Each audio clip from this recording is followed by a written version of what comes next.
कि पक्षकार के अभिकर्ता कौन कौन से हो सकते हैं, कैसे क्या स्थितियां बनती हैं।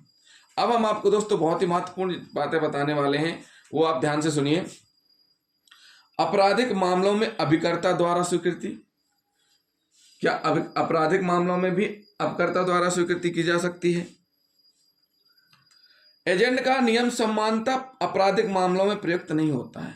जो एजेंट का नियम है वो सिविल मामलों में लागू होता है, लेकिन एजेंट का नियम सामान्यतः आपराधिक मामलों में प्रयुक्त नहीं होता है।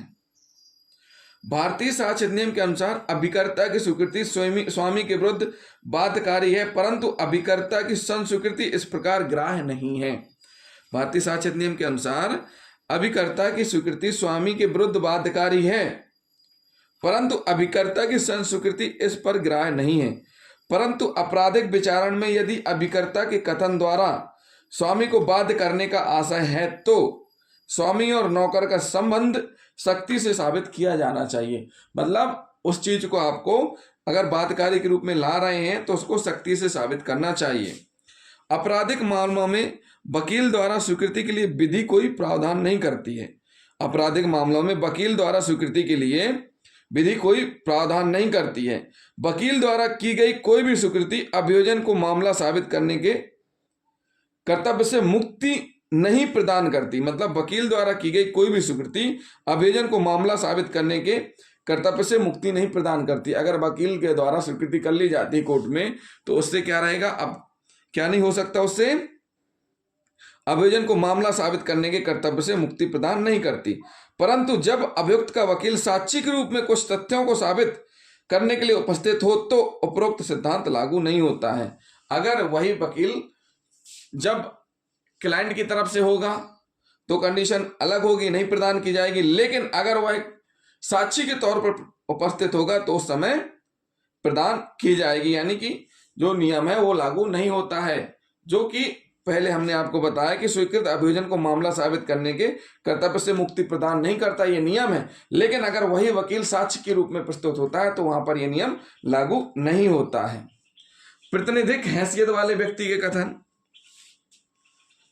पक्षकारों द्वारा किए गए बयान जो कि उन्होंने प्रतिनिधि की हैसियत से दिए हैं, जैसे ट्रस्टी, एग्जीक्यूटर, प्रशासक आदि, तो केवल उस समय तक उनके द्वारा किया गया बयान जब तक कि प्रतिनिधि की हैसियत से ग्राह्य होता है।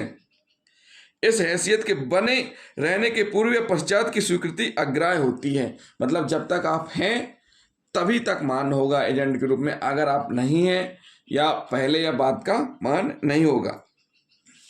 ऐसे व्यक्ति जिन्हें धनीय सांप्रतिक हित प्राप्त हो, ऐसे व्यक्ति है जिन्हें धनीय सांप्रतिक हित प्राप्त हो।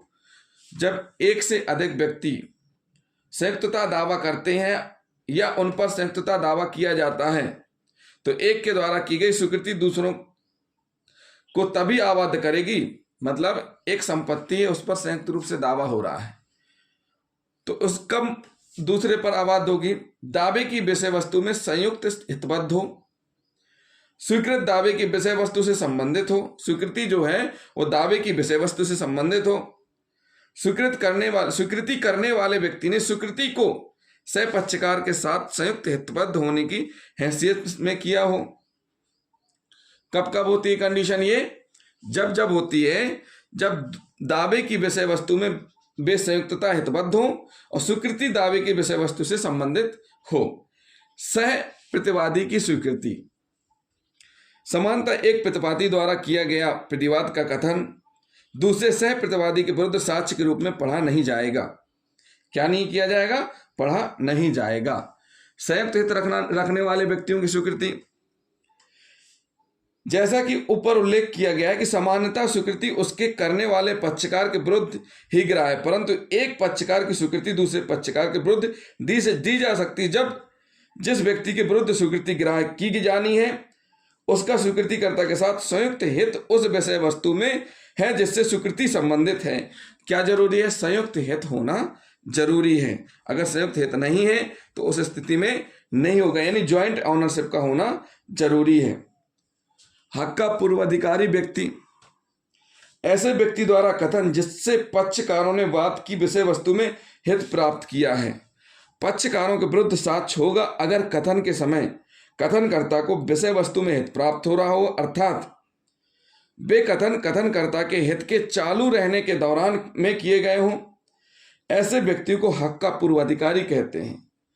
जिस समय उसको हक प्राप्त था उस समय किए गए कथन ऐसे व्यक्ति के विरुद्ध स्वीकृति होंगे जिन्होंने उससे हित प्राप्त किया हो, यानी जिस समय उसको हक प्राप्त था उस समय अगर कथन किए गए हैं तो क्या होंगे, व्यक्तियों के विरुद्ध स्वीकृत होंगे जिन्होंने उससे हित प्राप्त किया है।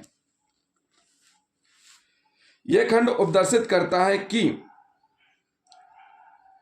प्राइवेटी ऑफ कॉन्ट्रैक्ट होना आवश्यक होगा, अर्थात संपत्ति के उसी अधिकार के संबंध में पारस्परिक संबंध संबंधी 3 प्रकार के होते हैं। पहला रक्त संबंधी, जैसे उत्तराधिकारी, पूर्वज और सैदाईगण। विधि संबंधी, जैसे ट्रस्टी, प्रशासक, निर्वसित मर जाने वाले व्यक्ति। तीसरा संपदा या हित के संबंधी, जैसे विक्रेता और क्रेता, पट्टाकर्ता और पट्टेदार, बंधककर्ता और बंधकदार। जिन आधारों पर स्वीकृतियां उन व्यक्तियों के विरुद्ध साक्ष्य होती हैं जिनका उन्हें करने वाले पक्षकार के संबंध में होता है, भी ये है कि उनकी पहचान हिस्से की जाती है।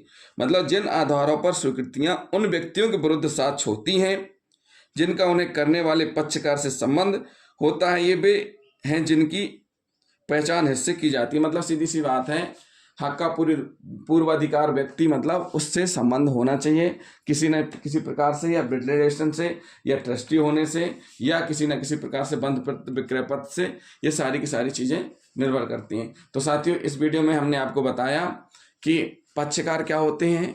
पक्षकार एक से अधिक हो सकते हैं जो कि न्यायालय में वाद लेकर के आते हैं। उसके बाद हमने आपको बताया एजेंट के रूप में एजेंट कौन कौन से होते हैं, किस प्रकार की कंडीशंस होती हैं, एजेंट के बारे में भी हमने आपको बताया। एक हम उदाहरण आपको दे देते हैं, उदाहरण के हिसाब से और आपको समझ में आएगा। उच्चतम न्यायालय के समक्ष एक केस में किराएदार की बेदखली की कार्यवाही में किराएदार ने अपने अभिवचन में यह कहा कि दिल्ली रेंट कंट्रोल अधिनियम 1958 की धारा 22 के अंतर्गत भवन का स्वामी लोक धर्मांत संस्थान के बराबर नहीं था और उसे अपना कारोबार बढ़ाने के लिए भवन की आवश्यकता नहीं थी। क्या कह दिया? आवश्यकता नहीं थी। विचारण के दौरान किराएदार के वकील ने यह मान लिया कि स्वामी धर्मांत संस्थान था और इस कारण से भवन की आवश्यकता नहीं थी। मतलब क्या मान लिया किराएदार ने कि जो मालिक हैं, मालिक को भवन की आवश्यकता थी, मतलब इस कारण उसको भवन की आवश्यकता थी। क्या मान लिया कि विचारण के दौरान किराएदार के वकील ने यह मान लिया कि स्वामी धर्मांत संस्थान था और इस कारण से भवन की आवश्यकता थी। न्यायालय ने वकील के इस कथन को मुवक्किल पर बाध्यकारी मानकर निर्णय दे दिया। उच्चतम न्यायालय ने कहा कि वकील बिना किसी विशेष प्राधिकार के ऐसे कथन पर अपने मुवक्किल की ओर से नहीं कर सकता, इसलिए निर्णय गलत था। किराएदार ने अपने खिलाफ खाली करने की कार्रवाई को देख रेख के लिए एक व्यक्ति को अपना पावर ऑफ अटर्नी बनाया था। उस अटर्नी ने किराए के बकाया होने की बात को स्वीकार किया। यह स्वीकृति किराएदार पर बाध्यकारी हुई। तो साथियों, ये एक उदाहरण हुआ जिसमें हमने आपको समझाया कि कैसे क्या होता है अभिकर्ता, यानी कि जिसको पावर ऑफ अटर्नी के तहत भी आप एजेंट के रूप में नियुक्त कर सकते हैं। तो जिन साथियों ने अभी तक हमारा चैनल सब्सक्राइब नहीं किया है तो हमारे चैनल को सब्सक्राइब कर लें और बेल आइकन बटन दबाना ना भूलें। थैंक यू दोस्तों।